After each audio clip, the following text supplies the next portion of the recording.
సాంకేతిక సమస్యల కారణంగా దాదాపుగా 4 నెలలుగా కాకినాడ సైజులో గల లైఫీఎస్ కంపెనీ అరబిందో ప్రొడక్షన్ ఆపేయడంతో 2500 కుటుంబాలపైనే రోడ్డున పడే ప్రమాదం ఉన్నందున ప్రభుత్వం తక్షణమే స్పందించి తిరిగి ఉత్పత్తి ప్రారంభించే విధంగా తగు చర్యలు తీసుకోవాలని racks Mala Mahanadu and Sarvajana Samaj national president doctor RS Ratnakar కోరారు. ఈ సందర్భంగా ఆయన మాట్లాడుతూ ఈ కంపెనీపై డైరెక్ట్గా ఇండైరెక్ట్గా ఆధారపడి కొన్ని వేల కుటుంబాలు బ్రతుకుతున్నాయని, వీరి భద్రత కొరకు యాజమాన్యం తగు చర్యలు తీసుకోవాల్సిందిగా కోరారు.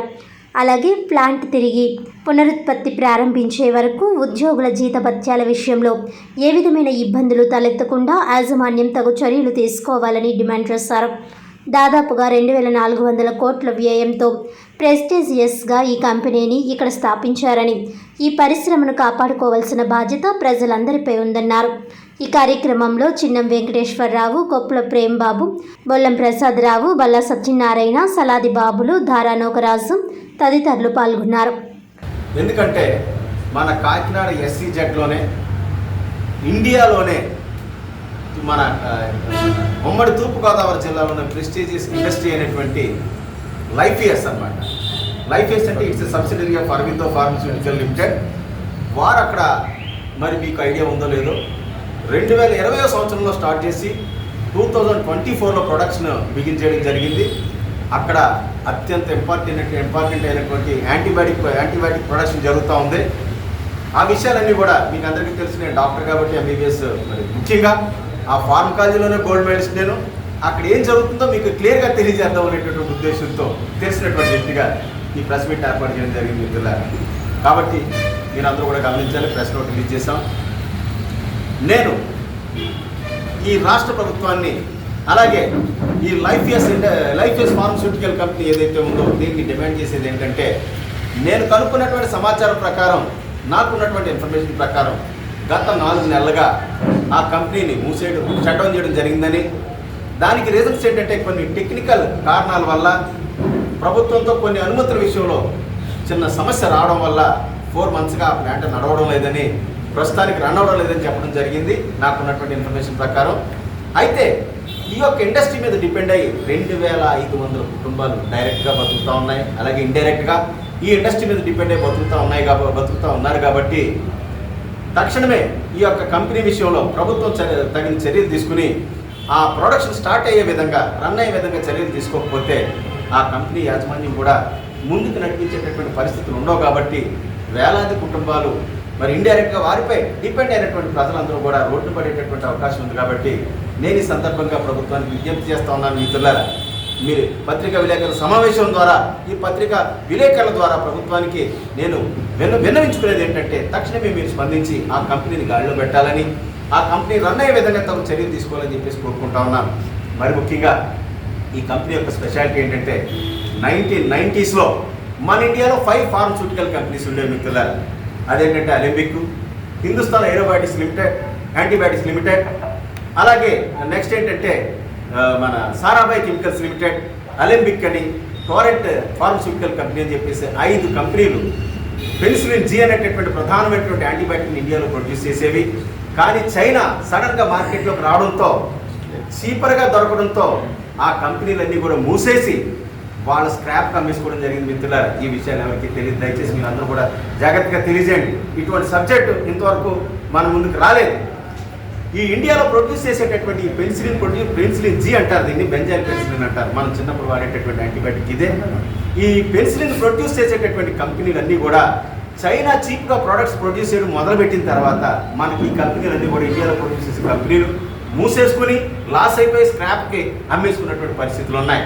దరిదాపు 30 సంవత్సరాల తర్వాత మీకు అందరికీ తెలుసు, కోవిడ్-19లో మన కరోనా వచ్చినటువంటి టైంలో ఇదే అత్యంత ప్రధానమైనటువంటి యాంటీబయాటిక్ అనమాట. దీని నుంచే మిగతా యాంటీబయాటిక్స్ ప్రొడ్యూస్ చేస్తారు.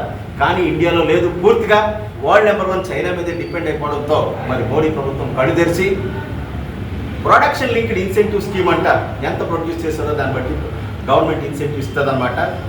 Production linked incentive scheme, PLI scheme అంట.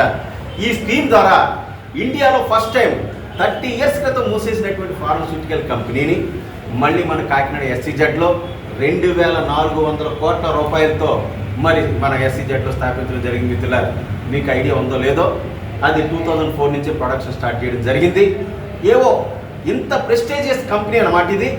ఇక్కడ కంపెనీని పక్కన పెడితే ఈ పెన్సిలిన్ జీ అనేటటువంటి ప్రోడక్ట్ ఏదైతే ఉందో దీన్ని రా మెటీరియల్గా చెప్పొచ్చు. ఈ పెన్సిలిన్ జీ నుంచే మన కోవిడ్లో వాడినటువంటి యాంటీబయాటిక్స్ మనం ఏదైతే ఉన్నామో, ఏదైతే వాడామో అవన్నీ కూడా ఈ పెన్సిలిన్ జీ అనేటటువంటి రా ప్రోడక్ట్ నుంచే తయారు చేస్తారు. దీని స్పెషాలిటీ ఏంటంటే ఈ పెన్సిలిన్ జీ నుంచి యాంపిసిలిన్, ఎమాక్సిసిలిన్, ఫ్లూక్లాక్సాసిలిన్, మిగతా పెన్సిలిన్, సెమీ సింథటిక్ పెన్సిలిన్స్ అన్ని కూడా దీని నుంచే తయారు చేస్తారు. ఇక్కడ మరొక విషయం ఏంటంటే దీని నుంచి మరొక రా ప్రోడక్ట్ 6 అమైనో పెన్సిలానిక్ యాసిడ్ అంటారు. దీని నుంచి అడ్వాన్స్డ్ యాంటీబయాటిక్స్ అనమాట, సెఫలోస్పోరిన్స్ అంటారు. జనరేషన్ 1, 2, 3, 4, 5 మనకి ఎవరికైనా ఇబ్బంది వస్తే ఈ యాంటీబయాటిక్సే మనం వాడతాం. ఆల్మోస్ట్ బ్రాడ్ స్పెక్ట్రమ్ యాంటీబయాటిక్స్ అనమాట. ప్రతి ఓడు కూడా మన డైలీ లైఫ్లో మన హాస్పిటల్స్లో రెగ్యులర్గా వాడేటటువంటి యాంటీబయాటిక్స్. ఇండియాలో 30 ఇయర్స్ తర్వాత ఫస్ట్ టైం మన ఎస్సీజెడ్లో పెట్టడం జరిగింది. మిత్రులారా, ఈ కంపెనీ స్పెషాలిటీ ఏంటంటే సంవత్సరానికి 1500 tons per year penicillin G produce చేస్తారు. అలాగే ఈ కంపెనీ పూర్తిగా కెమికల్ కంపెనీ కాదు. ఒక ఫంగస్ ఉంటుంది, పెన్సిలియం క్రైసాంతిమం అంటారు.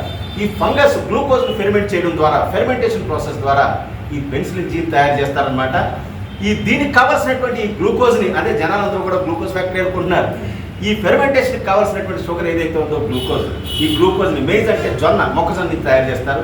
ఈ మొక్కజొన్న ప్రొడక్షనే అదే కంపెనీలో సెకండ్ పార్ట్గా 1.8 lakh tons per year produce చేస్తారు. దీని ద్వారా దీన్ని ఫెర్మెంట్ చేసి 15,000 టన్నుల 15,000 టన్స్ పెన్సిలిన్ జీ ప్రొడ్యూస్ చేస్తారు. మిత్రులారా, నెక్స్ట్ ఇంకొకటి ఏంటంటే ఈ పెన్సిలిన్ జీ నుంచి మరొక ఇంటర్మీడియట్ ప్రోడక్ట్ వస్తుంది, 6 అమైనో పెన్సిలానిక్ అంటారు, పెన్సిలానిక్ యాసిడ్ అంటారు. దీని నుంచి ఈ యాంపిసిలిన్, ఎమాక్సిసిలిన్, పైపరాసిలిన్, ఈ పెన్సిలిన్ ఇంజెక్షన్స్ అన్నీ కూడా, సెఫలోస్పోరిన్స్ ఇంజెక్షన్స్ అన్నీ కూడా తయారు చేస్తారు. ప్రొడక్షన్ ప్రారంభించడం జరిగింది. ఇప్పుడు ఇంత పెద్ద కంపెనీ, ఇంత ప్రెస్టీజియస్ కంపెనీలో కొన్ని సాంకేతిక కారణాల వల్ల దరిదాపు 4 నెలలుగా అక్కడ ఏమీ ప్రొడక్షన్ జరగట్లేదు. సో ఆల్మోస్ట్ షట్ డౌన్ అయిపోయిందని చెప్పేసి మరి నాకు తెలిపారు వాళ్ళు. నాకు ఎలా తెలుసండి ఈ విషయాలు, నేను అక్కడ ఎవరైనా పేదవాళ్ళకి చిన్న ఉద్యోగాలు ఏదైనా ఇద్దాము, మన రెస్పాన్సిబిలిటీగా అని చెప్పేసి నేను 4-5 నెలలుగా తిరుగుతూ ఉంటే మరి అన్నగారు ప్లాంట్ నడవట్లేదు, మరి చిన్న సమస్యలు రావడం వల్ల ఈ ప్లాంట్ షట్ డౌన్ అయిపోయిందని చెప్పేసి వారు చెప్పడం జరిగింది. కాబట్టి ఈ విషయాన్ని ప్రభుత్వ దృష్టికి తీసుకెళ్లాలనేటటువంటి ఉద్దేశంతో ఇంత ప్రెస్టీజియస్ ప్లాంట్ని, ఇండియాలో నెంబర్ 1 ప్లాంట్ని, 30 ఇయర్స్ తర్వాత స్టార్ట్ అయినటువంటి ఈ ప్లాంట్ని, పెన్సిలిన్ జీ ప్రొడ్యూస్ చేసేటటువంటి ఏకైక ప్లాంట్ని ప్రభుత్వం తక్షణమే గాడిలో పెట్టి నడిపించాలి.